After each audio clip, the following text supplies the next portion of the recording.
My name is James Bialotta. I have an important message delivered to you, the citizens of Rapid City, the state of South Dakota, and the United States of America. It appears from credible sources my life is in danger.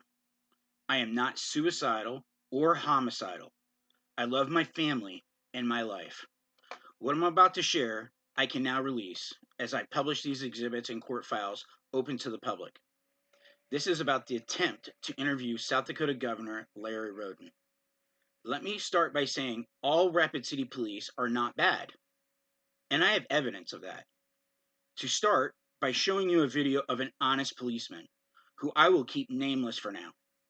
He makes a phone call to a police lieutenant, captain, or chief, or maybe a politician, who tries to persuade him to actually make a false charge against me. Yes, you heard me, to frame me for a crime I didn't commit.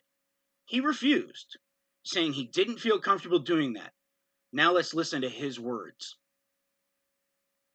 Well, he's a public official. He's claiming he's trying to ask questions as a First Amendment auditor or whatever, as a member of the press. So I think you're just going to run into, I don't know if we're going to have that. Yeah, I wouldn't feel comfortable arresting him for something like that right now. Because the trooper's not even here anymore. The governor and the trooper are gone. So all I have here is James in the back of a cop car and 2 officers. So I think we just take him for the failure to vacate and call it a day. You guys good with that? Command good with that? Okay. All right, man. Later.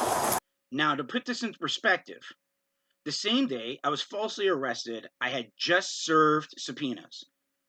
These were sent to the Pennington County state's attorneys and their investigators who got caught writing witness tampering from government emails. That's right, they used government emails to witness tamper, and they got caught. I also subpoenaed a judge in the matter.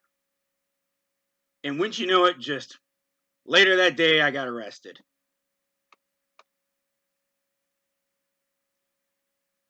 Now for the bad officers. Rapid City Police released facts that they have memorandas on citizens that exercise their civil rights. At what point did Rapid City become the Gestapo? All they said I have a complaint on is that I complained to City Hall. Last I checked, not a crime. But let's take a look at these officers. South Dakota Codified Law 22-35-6 is the charge I'm charged with, which is failure to vacate. And it states, and I quote, remains in any place where notice against trespass is given. But let's listen to the officer, the one who arrested me, who states, and I quote, I wasn't even trespassed. Now, if that's not enough, after I was arrested, the same officer gets caught falsifying the charge. He says, let's go get a store clerk to tell him to leave to make the arrest. The problem was, this is 4 to 5 minutes after I was arrested already. Yeah. All right, I'm going to get the store employee who asked him to leave, and we'll make this failure to vacate arrest. Let's listen to the dirty cop's admission. You said you want him to leave. So here's the thing, they didn't even trespass. They asked you to leave the property. That's it. They didn't even ask that. He said just go over there to where your van is. And I moved.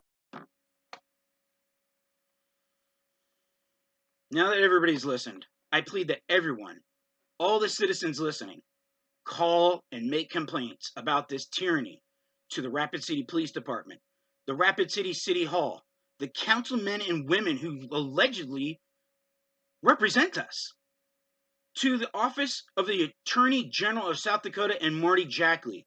Below, you'll see the numbers on the screen. And this, folks, is why I'm running for Congress.